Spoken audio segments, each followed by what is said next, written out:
Hi, so now we're going to go into Lightroom Basics and we are going to be editing a photo live.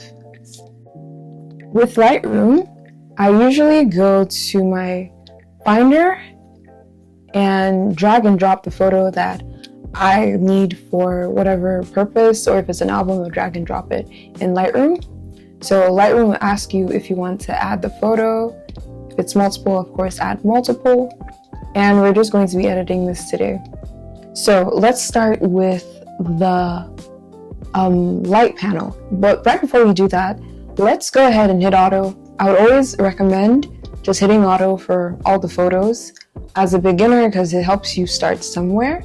And you can go in and play with the light panel and all the other things. So in the light panel, right, let's start with exposure. So exposure is the brightness of a room. So think of exposure as the light switch in a room.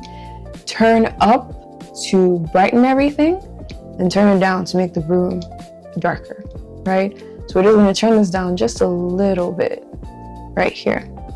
And contrast. Think of contrast as drama in a scene. Contrast is like theater spotlight, right? High contrast makes shadows darker and highlights brighter, right? So creating drama, low contrast. Okay, so then contrast, right? Think of contrast as drama in a scene. Contrast is like theater spotlight. High contrast, like this, makes shadows darker and the highlights brighter, creating drama. Low contrast, like this, softens everything, making it flat or dreamy. So we're just going to a little bit of contrast, not too much. Then next, highlights. Think of that as sunlight on a wall. Highlights are the brightest parts of your photo, like sunlight hitting a wall, right? You can reduce the highlights to recover detail, kind of like pulling curtains, or increase it to let light shine. So we're just going to be putting this down a little bit. There we go. Then we go into shadows. So shadows are like hidden corners. Shadows are dark corners, right? You lighten the shadows to see the hidden details, right? You lighten the shadow. So, okay, shadows are like, okay, so now let's get into shadows. Shadows are like hidden corners, right? Shadows are dark corners. You lighten them to see the hidden details, then you darken them to add mystery. Then you darken them to add mystery. Kind of like a dark. I think it really puts the focus on the stage. So I'm going to do that. I think this is a really good shot. Now let's get into whites and the blacks. So think of that as the window and basement. So whites are like the window, blacks are like the basement. So whites, the very brightest window panes of your photo. So blacks are the deepest basement corners, right? So adjust carefully or you lose the details. So of course, more white lets in more light, less light takes down the light. So we're just gonna leave it at where it was. Then blacks, you turn it up, you let more light in, turn it down, let less light in. So we'll just leave it there. They're very similar to highlights and shadows. So next is the tone curve. This is sculpting light.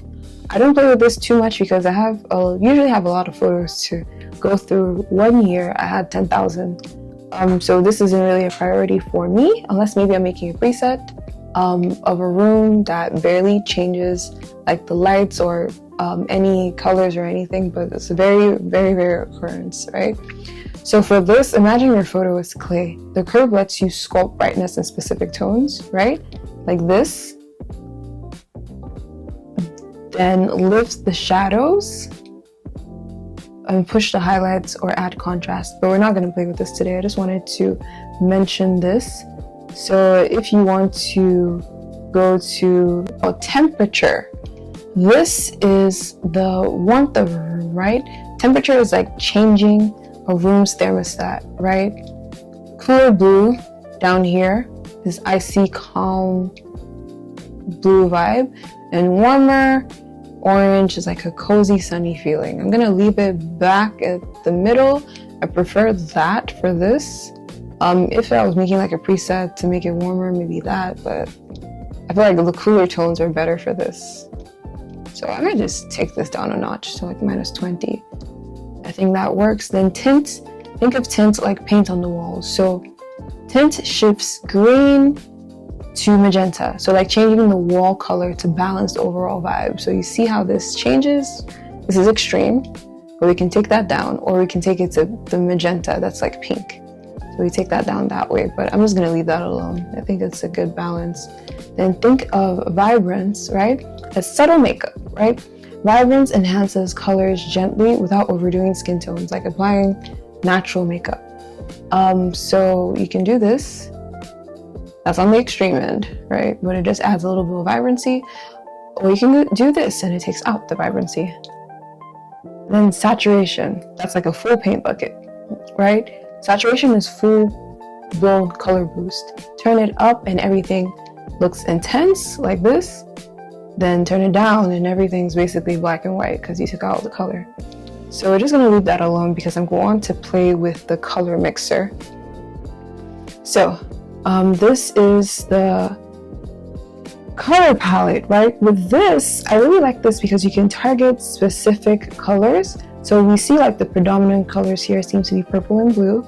So if we get purple, right?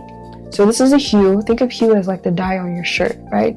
You can change the hue to shift the colors, like choosing a different shirt color. So you see how that changes? Then saturation, that is the paint strength, right? So increase or decrease intensity of each color. So you can turn down the purples or you can turn it up. I'm actually going to turn up the saturation a little bit, just a little bit. Then luminance, think of it as the brightness of each color. Okay, so make reds, greens, blues, or any other color darker or lighter. So it's just like shining a spotlight to each color, or shining a spotlight on each color. So I'm going to make this a little bit darker.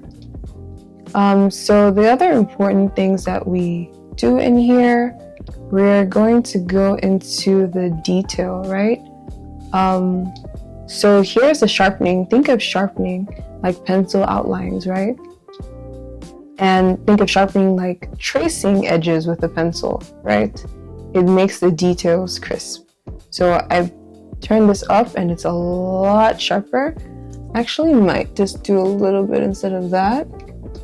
Then noise reduction, think about that like sandpaper. So the noise is the grainy texture that you might see on photos.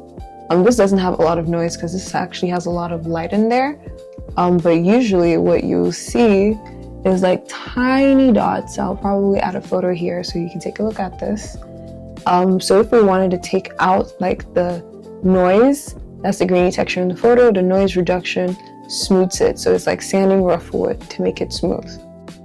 Effects, right? That's the atmosphere. So vignette, frame the stage, right?